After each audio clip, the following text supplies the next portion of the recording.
Hello and welcome to the BAP. This is episode 40 for the 31st of January 2016.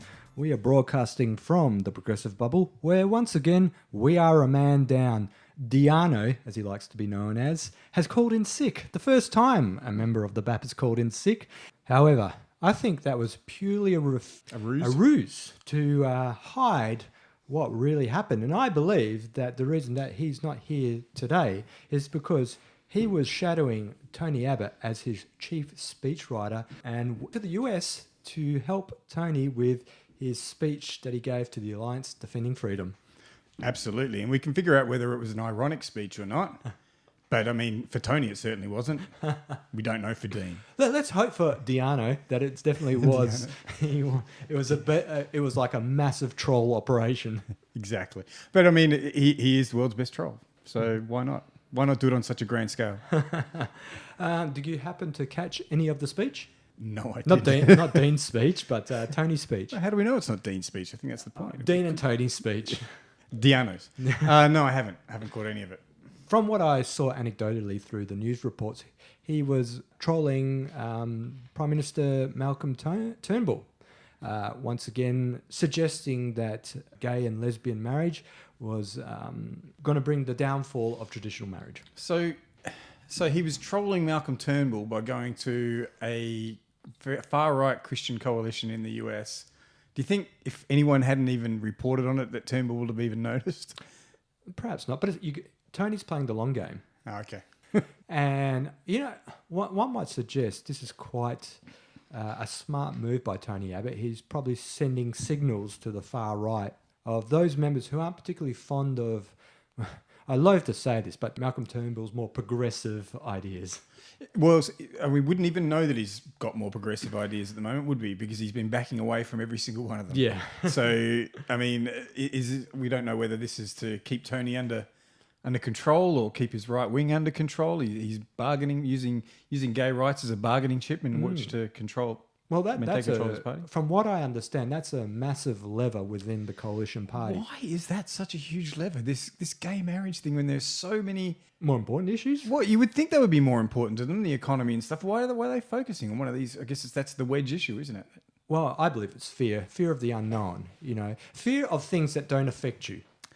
I guess this is the essence of white privilege. They have enough time to give a shit about gay marriage, about whether someone else's marriage is going to affect them. I mean, and I know we've covered this before, but the notion that gay people having the freedom to be who they are, in public and seen that way within the law is all of a sudden going to affect the nuclear family or all of a sudden turn straight men gay. I remember seeing there was a good sort of article where someone, the author basically said, just pass the law, and I guarantee you within a year you won't even know it's gone through. They won't even. You will forget about it. It will affect your life in as much as it has the life of society for the last, millennia. However, it can make all the difference to those people that can actually suddenly exercise that right. Exactly.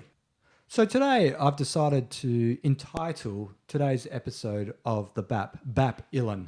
And that's not necessarily a tribute to the Beastie Boys, but more that both myself and Jason are ill-prepared for today's episode. Normally, the three of us, we meet beforehand and we swap notes. We're all prepared with the key facts, the names, the dates, the dollar signs. I think you're making it sound even more elaborate than it really is.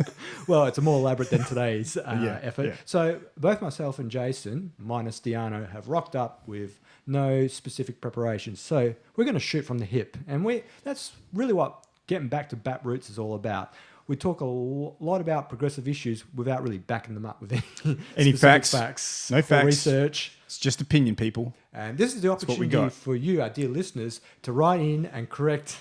It's your opportunity to be exposed to white privileged male opinion. I mean, that's something that no one gets exposed to these days, is it? So I've been really consumed and obsessed with the Flint water crisis. I find it crazy that a first world country like America can have a situation where a municipality poisons its people with lead. Knowingly poisons. Knowingly. This isn't a mystery. Running municipality water systems isn't rocket science. So have we given any background on the Flint water crisis? Did we mention it last week or? I don't know, but it can't Okay. hurt to sort of quickly Yeah. recap. So the situation was, in just to paraphrase, a year or two ago, Flint severed its connection from the Detroit water system. So basically, Detroit sources its water from the Hudson River. And Actually, it might be worth stepping back just a little bit more. At some point over the last couple of years, Flint essentially entered bankruptcy and then was placed under private administration. emergency administration. Emergency administration, which is the governor essentially names an individual, so it's an unelected individual, and they come in to manage that city. Yes. So all the elected representatives within the city suddenly had no power, and they were simply they could pass comment, and they continued to even pass laws, but none of them could be enacted because it was this emergency administrator which was in charge, and it was these people that then made the decision that you're going to go into now, Frank. Yeah, so Governor Rick Schneider brought in laws that enabled him to appoint emergency managers for municipalities in Michigan that were in receivership. So it wasn't just Flint that got appointed an emergency manager. Detroit had an emergency manager. Yeah, there's been a few, yeah. And these emergency managers are appointed for a set term in terms of they'll be there for, I think it's 11 months or 18 months, and then they're rotated. So you don't have one emergency manager see the whole situation out. And, that has problems in itself. But Gives a nice level of plausible deniability on everyone, exactly. doesn't it? Yeah. Well, they don't have to see out the decisions They weren't there make. to begin the situation. No. They weren't there to end it. So there's this grey zone of responsibility. Well, exactly. And all these emergency managers, as Jason quite rightly mentioned, they don't report to the city officials. They report directly to the governor's office. So, as we mentioned, Flint was in receivership. So they were looking for opportunities to save money. They believed they were paying excessive fees to have water supplied to them from the Detroit Water Authority. So they were looking for other options to source water, and one of them was the KWA, another water authority who was building their own plant and pipeline from the Huron River. If I said Hudson before, that was incorrect. That's in New York. I meant the Huron River. So Flint decided that they would try and save some money. I think it was in the order of $5 million over 2 years by making the decision to sever their water connection from Detroit and go with the KWA authority. However, that pipeline to connect Lake Huron to Flint wasn't going to be ready until the end of 2016. So they decided to source water from the Flint River, which is A, polluted, B, highly corrosive. These things can be dealt with chemical treatments.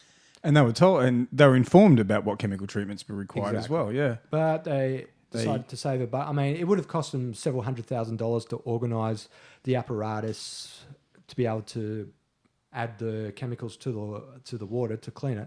But there was an extra problem. Flint has lead pipes, which was used extensively over the last century because it was cheap to work with compared to iron and easy to work with. The problem with lead is, as we now know, is that it poisons people. And young children are particularly susceptible to lead poisoning because it impacts their development. Yeah. And it can lead to aggravated violence. I think there's traits, aggravated violence and statistical learning disabilities. Yeah, statistically they test much lower, much poorer, and there's all sorts of things that can happen. So having lead pipes isn't necessarily problematic. What happens is lead over time develops a cover, so patina, which prevents it leaching itself into the water supply. The problem is that the Flint water, as it was corrosive. So basically it breaks down that barrier, and over time lead starts leaching back into the water. Now, not only was that happening, but the water had physical appearances that it was a bit off. So it quite had stark physical appearances. Yeah, so it had like brown. A yellowy tinge or brown tinge to it. It had a bit of an odour to it. People were reporting to the relevant authorities that they were having medical issues. I read that one family were losing their hair, which is a signal of lead poisoning, but just general ailments associated with poorly treated water. So, people were making complaints that they had concerns about the water, but the authorities were repeatedly telling the citizens, it's okay, it's purely cosmetic issues, you've got nothing to worry about. In one instance, they had a private company contractor, Vialia, who are very big across the world in municipality water management. And they came back with a report saying, got nothing to complain about. The water's fine. It's potable. It just is cosmetically doesn't look so great. And here's some things you can do to make it look a bit prettier. Wow. So they, for whatever reason, didn't highlight the lead issues. But around about this time, the EPA was stepping in as well, wasn't it? So the EPA was beginning its own reporting process. Yeah, so the EPA had set out guidelines for, if you were going to convert to the Flint water supply, these are the steps that you need to do to ensure that you don't leach lead into your water supply. The only problem is, the EPA didn't publish any of their findings, and they're not allowed to, before they can say that the water has lead in it, they have to wait 12 months or some ridiculous finding. And I think they were also at the stage, you correct me if I'm wrong, but they were simply accepting reports coming from the municipality itself. So they were just at face value accepting certain reports that turned out to be quite false. Yes. Deliberately false, or at least they were given a range of values, and they would always take the most. They massaged the facts to fit the perception they wanted to put to the people. So they were taking the extreme values, ignored any bad of the sample results. size. Yeah. Yes, which apparently the laws in place allowed them to do. Yeah. Which is crazy. It's just. So it wasn't until external testers came in, I think it was some university organisation came in, this was outside of the remit of the governor and the municipality and such, and came back with staggering results of how toxic, and they used the word toxic, the water supplies in Flint. Flint are now in a situation where people are now have to use bottled water. They cannot drink or cook with the water that they've got. Can't bathe, can't do anything with it. They've also stopped sourcing water from the Flint River, and they've gone back to the Detroit being supplied by Lake Huron. Unfortunately, though, that doesn't stop the leaching process. It takes time for the lead pipes to build up that protective barrier. So it's still unknown as to how long it will take before the amount of lead in the water gets back to what is considered an acceptable level.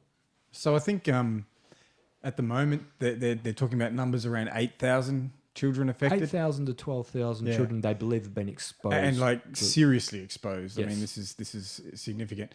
I heard an interview the other day where a Flint resident was talking about how, because Flint's been going through its own tough times for a long time now, since the closure of much of its auto industry there. Yeah. And it was in some ways on a road to recovery. They'd rebuilt the town centre and stuff like that. And then this came along, and now the businesses simply can't, hospitality businesses simply can't operate without having signs everywhere and providing bottled water. And they're talking about how they have to bring the bottled water out to the customer and crack the seal in front of them and pour it in. And then I was listening the other day, and because they're shipping in all this bottled water, except some nice individuals have decided that you can only receive this bottled water if you're a legitimate US citizen. So undocumented, I don't know how they were judging this, but undocumented immigrants were being barred from the free water in some ways because they had to show identification or something like that. Are you kidding me? No, this was happening. I love people's ability to make a political point in a disaster. That's right. People need water, and then they've got to. It's okay. You can drink the leaded water. You don't have any documentation. We don't care about right. You. And you probably heard the same interview I did, where the guy was complaining about the sheer. I mean, and quite rightly so. He says, "Well, we're getting all this bottled water in there. They're providing us heaps of bottled water at the moment. The next problem is all these plastic bottles that we're going to have sitting around because the garbage is not being collected." The other thing that I've been I hate to use the word enjoyed, but just astonished and watching and fascinated with is the twists and turns of the explanations of how this all came about. So when it was first coming out, it was initially purported to a bankrupt city was trying to find any way it could to save money. Yeah. As this blew up in the US media and more media outlets have been doing investigation, more freedom of information requests have been put to the governor's office, which you have to also bear in mind that the governor's office is exempt from FOI requests under Michigan law. It's only one of 2 states where the governor's office is exempt from freedom of information. How do they ever let these loopholes through? I mean, how did they argue that less transparency is a good thing? I just don't get it. Well, fact number 1, They did this course of action of changing Flint from Detroit water supply to the Flint River and in the long term over to the KWA supply based on they wanted cheaper water. So they were projecting a cost saving of $5 million over $2 million. Sorry, $5 million over a 2-year period. With this disaster, the remediation costs, so, changing them back to the Detroit water supply, the long-term effects of the poisoning of the people, we're talking tens of millions of dollars now. Well, the costs are being projected in the immediate to, nearly $100 million to rectify the situation, deal with the fallout. But the long-term costs, God knows how long that's. And at the moment, there doesn't seem to be a course of action in there that will prevent this happening again. Nope.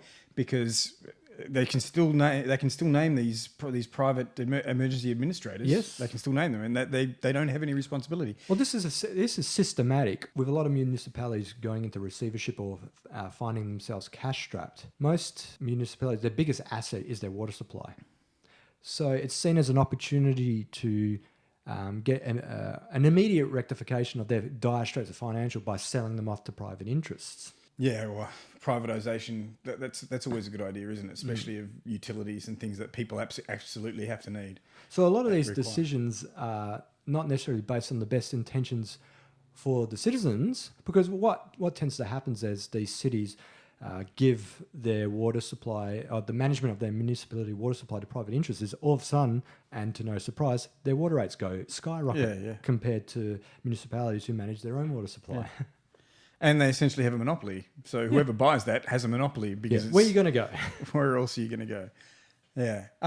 This at least has been getting a lot more traction even in the mainstream press. And in fact, Bernie Sanders and the Democratic nominees are actually proposing. The Clinton administration wants to do more debates now, and Bernie is suggesting that one of them happen in Flint. Yeah, I think that's. Yeah. That is a very good idea because that is symptomatic of the problems in America, and it would shine. This isn't just a Flint problem. This is a problem throughout America. Yeah. The stats on how many of their bridges in America need immediate attention in terms of repairs and maintenance. Their whole bridge network is poorly maintained. Infrastructure is crumbling. It's one of these simple places where they could spend a lot of money. Yeah, certainly appearing in Flint would fit nicely into Bernie Sanders' narrative that he's got going over there. So. The funny thing about, I love to say the funny thing about Michigan, but they elected a governor, a Republican governor, Rick Schneider, who came in with shrinking government, giving big tax discounts to corporate interests. And all of a sudden, so I saw on the Young Turks, they were saying that under Rick Schneider, he doled out $1.7 billion in tax cuts to corporations. And then all of a sudden, he cries, we don't have any money to pay for water or schools. Yeah, it's amazing, isn't it? It's they can carve up. What did they do? They did something. The Australian government's done the same thing. When the Libs came in, they immediately passed all these tax cuts and things like that, and then suddenly are claiming that they've got no money for schools. And the latest thing is that they're only going to they're not going to implement all the Gonski recommendations, but and all the losses, none of them are going to come from the private schools, but they're all going to be worn by the public schooling system. Oh, fantastic! But I digress because there was one point I wanted to make about the Flint situation. Because as I was saying, the thing that's been fascinating me is as the information dribbles out as to why certain decisions were made. When Flint said they were going to leave the Detroit water system to go with the KWA option, at the last moment, the Detroit Water Authority came back and said, all right, we're going to cut our fees to you. And basically the rates they were proposing were going to be significantly less than what they'd be charged by the KWA. But they rejected it. And it's still coming out as to who specifically rejected it. But they rejected it and the following day announced they were going to sign up with KWA. So their arguments that, we're going to save money seem to be nil at this point because the Detroit Water Authority came back and said, we'll cut our rates. Because historically, Flint and I think it was Genesee County were penalised by the Detroit Water Department because they were at the end of the lines. So it costs the Detroit Water Authority a lot more money to service them at the end of the line. So, for instance, with the figures, I think, with Genesee and Flint, it was they consumed 16% of the water supply but paid 25% of the cost. Right. Oh, I mean, yeah, okay. And that wasn't so much of an issue when Flint was the driving force behind the motor industry. But as obviously, because at their peak, they had a population of 200,000 people, and now it's gone down to 99,000. And it was all well employed, quite high end sort of jobs and things like that. I've been fairly focused and a little bit indulging myself in American politics lately, but mainly because of this crazy candidate nomination process they've got going on. And also just the excitement around seeing someone like a social democrat like Bernie Sanders coming through. So I've spent a lot of time just this last week on Twitter looking at various arguments and things like that. And I guess to someone like myself, when you see someone like Bernie Sanders coming up and the array of competition that he has against him, a lefty like myself just continually thinks, why is anyone going to vote for anyone else? It seems odd. He's the man that covers all sort of bases for just about everyone. Well, apparently not. Bernie is enjoying support from the younger section of the younger demographics, especially young white males. He's getting a lot of support from them. Unfortunately, some of these young white males are graduating to Bernie bros, and they're going online and causing no end of grief by insisting that people need to vote for Bernie Sanders. It's quite off-putting, actually. And one of the other podcasts I listened to, This Week in Blackness, specifically is addressing this because the Bernie bros are getting online and demanding that Bernie Sanders has earned Black America's vote. Absolutely demanding it. Stepping back from that from a second, Bernie has been struggling to get take up with the black demographic in America, and it's considered that mainstream black voters prefer the default position of voting for Hillary. Yeah, they tend to be, as a bloc, they tend to vote for the Democrats, and at the moment the perspective is that Hillary's the Democratic presumptive nominee, and so they just fall into that slot. But I mean, the other thing is they're looking at the two Democratic candidates, and from their perspective, when it comes to Black Lives Matter and things like that, there's not a whole lot of difference between them. Bernie has not proved himself in that way. I mean, he's got the credentials as a social democrat and the anti-establishment stuff going back for 40 years, and he's even got some civil rights background as well from a fair way back.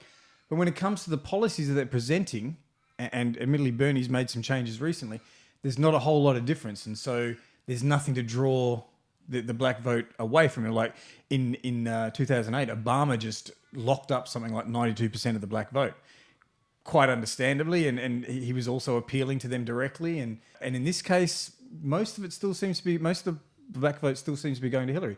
But as I said, to them, particularly in this podcast I'm listening to, they're dealing with these Bernie bros that are just insisting and vehement and quite aggressive in their proclamations for Sanders, and it's very off-putting it seems to be very off-putting to a lot of people, and it's making news of its own, the fact that these bad sort of supporters. So taking the Bernie bros out of the equation, did they talk a little bit about why there seems to be a bit of tone deafness in the black audience between the message that Hillary puts out and the message that Bernie puts out? I mean, are they listening to the message, or are they voting on brand? Did they talk about that? They have been, like, you get certain... Michelle Alexander, she's the author of the book, The New Jim Crow. She spoke up specifically and said, look, you've got to look back at the Clinton history. Hillary Clinton is not Bill Clinton, but she participated in the process. And definitely there's recordings of her advocating this mass incarceration solution they put in, which not everyone, but a large number of people agree was a massive step backward for Black America. It caused the imprisonment of a larger number of people, ever-growing number of people, and the further privatisation of the prison industrial complex. So basically, a lot of the support for the Clintons stems from Bill Clinton when he reached out to the black community. And I'm not talking about necessarily reaching out in terms of a policy, but reaching out as a person to the black community. Famously, when he finished up as president, he set up his office in it was Harlem somewhere in the black community in DC. I can't remember what it was. So as an individual, Bill started this connecting with the black community. I think the black community with because he's quite an amiable character. He's got a lot of charisma, incredibly, and he did reach out to the black community, but it has to be pointed out, not from a policy perspective. No, that's right. There was no policy progression for it. And if anything, it was regressive, what he put in place. Hillary Clinton, she's been talking talking up, I mean, Black Lives Matter has put a few things on the political spectrum that weren't there before, simply weren't being paid attention to. And Bernie Sanders particularly and Hillary Clinton have had to react to the Black Lives Matter. But at the moment, they're not seeing a whole lot of difference in policies. There's nothing terribly concrete. It's like they'll both address the militarization of the police force. Bernie Sanders definitely has said that, but nothing, from what I understand, especially, particularly listening to this podcast, they're looking for something more direct. They're looking for some very direct policy propositions. I think and they're not seeing it. I think the frustration for Bernie Bros is they're sort of seeing it as Bernie's going to deliver you trickle-down policy change. And the black community's going, no, we need change now. We need to see it specifically they don't addressing understand, black problems. You know, there's an existential threat to many black people in America. And Bernie continues to talk about wealth inequality and how economics can correct it. And they're going, no, we need something now. And well, I mean, a great case in point is Bernie and I believe Hillary to a certain extent have both attacked the privatisation of the prison system. So, and they advocate that, we don't want further encroachment by the private industry in the prison system. Some of Hillary's largest donors are from the prison industry, so her criticisms have to be taken with a grain of salt. But Bernie's definitely criticised the privatisation of the prison system. So average white America sees, well, that's a great policy and that will benefit black people. But black people see it as black people are still going to jail. It doesn't matter who's running them. We're still getting put in jail, at a significantly higher rate than the white equivalents committing the same crimes. Bernie hasn't done enough to differentiate himself as anything but another white politician, basically. That's what it sounds like to me. And if he could manage to do that, and he's had opportunity now, because Black Lives Matter, this stuff should be popping into his consciousness fairly readily, and he has been trying to make that effect, but clearly it's not his core position and hasn't been. So. It's not, and I think it's very hard to pivot that quickly in an election cycle. Yeah. And be genuine about it. Exactly. To understand the realities and challenges and to be an advocate for the black community, you can't just do that on the drop of a hat. That would take quite a few years of being involved with the black community to get an understanding of the challenge they face, to be able to be a spokesman for that change. And as a senator from that quickly. As a senator from the 99% white Vermont, it's just not something that's really been on his radar, I guess, for a long time. So it's unfortunate that may be the biggest hurdle he has at actually appealing to that group. And perhaps it's fair to say that Bernie's only pivoted in as much as he can be a legitimate advocate for that. And actually, when he's been confronted with certain policy decisions, like Ta-Nehisi Coates came out with he wanted Bernie's opinion on reparations. And Bernie's, this is where he tends to flub these things. He goes, well, I could never get reparations passed. That's, it's too divisive. I couldn't get reparations passed. But that doesn't differ from just about any of his other policies he's been putting forward. They're all divisive. They're all going to be almost impossible to get passed. There's no reason why they shouldn't be entering the debate, though. And so that was one of the things where he came up with that. He was asked that question, and he could have provided a much better answer than he did. So certainly his policy's no worse than anyone else's, but he hasn't presented anything that's a whole lot better either. I think he's been very cautious on how far he advocates issues that are very specific or very held dearly to the black community. I mean, let's face it. I don't think this guy expected to be in this position at this point. I don't think so. When he got into the race, it was like, I'm going to get in there. I'm going to get into some debates. I'm going to move the Overton window, get the politics, get us talking about some fairly left of centre stuff that just hasn't been entering debate before. Well, I don't think he really expected this. Well, there's also some thought that he didn't actually want to be in this situation. He was forced to the situation by the lack of candidates putting forward. Yeah, absolutely. There was no one who was going to be presenting this position until he decided to do it. Exactly. I mean, let's be serious here. Lawrence Lessing was never going to be a serious contender in the Democratic primaries. There just aren't many very independently minded Democrats. There's not many left. I mean, Alan Grayson and a few others, they all got voted out not long ago. They're trying to get back in, but... Well, there was a lot of people hoping that Elizabeth Warren would throw her hat into the mix for whatever reason, and I'm sure this is... So Elizabeth Warren was she set up the Consumer Fraud and Abuse... Yeah, she came to the fore in the wake of the financial Consumer collapse. Protection Bureau, that's right. And so she was a bit of a darling of the masses as well, because she was preaching a very progressive kind of thing. we need to regulate the banks. We need to watch out for consumers and things like that. And she's been talking the right talk. And there was a lot of draft Elizabeth kind of talk that was going on where they were trying to get her to go in for the nomination as well. Yeah, I think Elizabeth Warren just didn't have the energy that would be. She felt she couldn't get that backing to for her to present the agenda she would want to present. I mean, you got to look at what happened with Barack Obama and say, look at how he was hamstrung when he became president.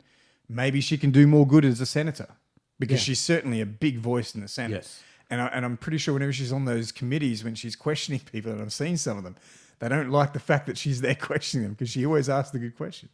And she probably realises that for her to go forward with the sort of agenda that people would expect her to go to, corporate America would be throwing money left, right and centre to shut her down. Well, and they're already doing it against Bernie. I mean, he's getting... I don't think she'd be suffering more than what Bernie's getting. I mean, they're throwing Bernie everything probably feels, and I could be wrong about this, Bernie's at the end of his government career. Let's say he's got nothing to lose. He's got nothing to lose. He can bow out with a good legacy already. Yeah. I mean, even if he doesn't win the nomination, he's managed to change the direction to some extent of the discussion of policies. You know, the fact that had to force Hillary to go a bit more left than she cared to go. Even if it did collapse this time around, the fact that he's gotten this far and people have had to legitimately consider a democratic socialist, someone who hasn't run from the term socialist as a candidate for president, that's a big step forward for America, right? Because they were completely allergic to that word for the last 50 years. So, I mean, as I found out the other day... It's still used derogatively in American politics. And I don't know if it's changed, but I found out the other day that it was made illegal to be a member of the Communist Party at one point. Oh, yeah. Definitely.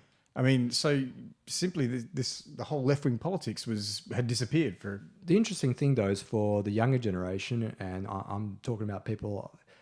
primarily under 30, the word socialist doesn't have the same resonance that it does for myself, which was socialist was tightly coupled with communism. Exactly, and they tried to make them synonymous, and in fact succeeded in many ways. I mean, it was pretty much, but they're not. But of course, it was made that way. I remember watching the Young Turks, and someone was saying it's only a matter of time before someone brings out a Bernie Sanders attack ad with a hammer and sickle in there, and someone else went, no one under the age of 30 is going to know what a hammer and sickle's about. They're not going to recognise it. It's not the same thing. It does sort of bode well for the future. I mean, if he gets this far in this election, the next time around, the people who participated in this, and his message all the way along was building a movement. So it's. I don't think it's going to have quite the same sort of downturn if he's not successful as a presidential candidate. But yeah, I mean, it certainly assists that next time around. I mean. It won't be such a big hurdle to get over. I mean, we've had a democratic socialist run. Well, I mean, America has in the past had a democratic socialist. Well, it's weird. They had Roosevelt. But not only that. I mean, for all intents and purposes, the right wing thought they had a communist in power for the last 8 years. Yeah. So, I mean, it's a communist Kenyan. That's right. That's right. I mean, it's not like it's something new. Apparently, you've had a communist there for 8 years. So, moving over to the Republican race, have you watched it? Did you watch the debate? I didn't watch it directly. I enjoyed some commentary. Did you watch Trump's side of it? Because some people might not. I didn't see any of that. Didn't hear any of that. Trump boycotted the Fox sanctioned debate. So every time he was afraid of Republicans put on a debate, it's a different news network that actually hosts it. So this time around it was Fox News, and Donald Trump has been having a running feud with Megyn Kelly ever since in a previous Republican debate. She called him out, and once again, she directly quoted his sexist tweets. Yes, and apparently that's just too much. Yes. That's just too much. So they've been having this stoush, particularly with Donald having rants on Twitter, being quite aggressive in attacking Megyn Kelly. And I mean, you know, whether she's a legitimate journalist is another argument altogether. I mean, it's debatable when anyone that works for Fox is a journalist. She was absolutely right in what she did in this case. Yeah. But I think she stepped over a line. Is that you don't crucify candidates. Well, I don't set that as a rule. But as I said, it wasn't crucifying. If by crucifying you mean quoting back someone's own words at them. But I mean, pretty much you could do that with every... I'm not talking absolutely, about... but it's not... That wouldn't be called crucifying if you're quoting it back, but certainly Donald Trump would like you to think it's crucifying. No. What I'm getting at is, okay, the Republican establishment sets the agenda, and they have lots of conversations with the network that puts on the debate to say what you can and can't talk about. and they will sanction whether those journalists can go after a candidate or not. So the Republican establishment gave the green light to go after Donald Trump. So, obviously Donald Trump has a blind spot when it comes to his misogyny, but every one of those candidates has a blind spot on some other aspect that they can be brought down on. No, absolutely. Yeah, and I agree, yeah. they didn't get caught out on those aspects. No. Actually, that was interesting. And I'm not trying to defend Donald Trump's misogyny. What I'm pointing out, though, is that the candidates aren't equally gone after by the journalists. And, maybe one could say that Donald does have an issue with the establishment to say... Well, he's not part of it, so, yeah. And he apparently cannot be controlled by it, which is why they hate Which is him. awesome. So, yeah. Because it'd be good to see the tight control that the networks and the Republican establishment have over these debates, because they're a farce. They're more like a show. Yeah. There's not a debate. No, it's very orchestrated. If you... when I was listening to the Majority Report commentary around it, and they were talking about every time they got like a third-party question, a YouTube question or something like that, the person would ask the question and the Majority Report guys go, okay, who are they going to give this question to? And sure enough, like a question on drones or invasion of privacy, give it to Rand Paul. Because Rand Paul's going to say the right stuff. But if they gave it to any of the other ones, they'd be saying, no, we want less privacy, we want more drone strikes and stuff like that. So it's how they direct it. As you said, they orchestrate it. They make sure they get the right person answering the right kind of question, so they can say the question came up and it was answered by Rand Paul or some other non-entity that's not even going to get anywhere. So in the anecdotal news reports you saw about the most recent debate, was it all ISIS again? Yeah, there was a lot of ISIS still. It was kind of amusing because while Trump wasn't there, suddenly Jeb Bush was starting to throw a few comments around, having little digs at Donald while he wasn't there. But it was quite pathetic. Did he make an attempt to be more right of the line than Donald? No, not really. He didn't try and say he was going to build a bigger wall? No, there didn't seem to be anything Gonna like that. But then again, as I said, I didn't hear all the details. Muslims and Mexicans from entering the United States? I don't think you can outright Did he try and have a crack at anyone else's wife on stage?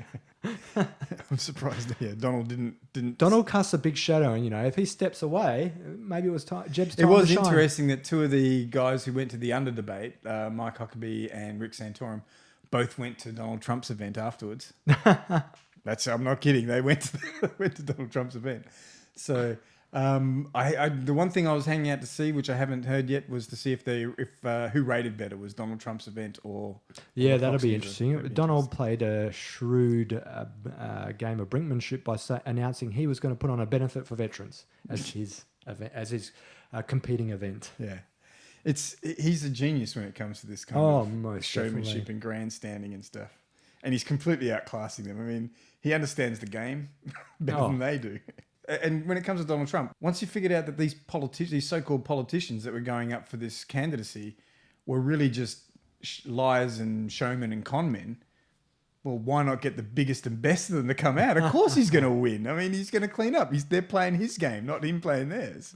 He's not playing politics. They're trying to play his game. Well, as a lot of political pundits have been saying, is that for many years now, the Republican Party's been calling for a messiah.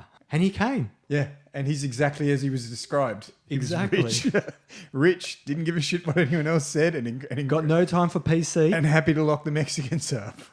Isn't it funny that a mature, well-educated country thinks they need to have a war about political correctness? Oh, wow. It's crazy. Well, I think that brings us to the end of another BAP.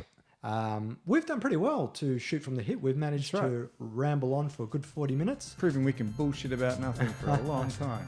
I hope you, the listener, have enjoyed this, and we look forward to seeing you next week. I've been Franco. I've been Jason. And hopefully Deanna will be back next week.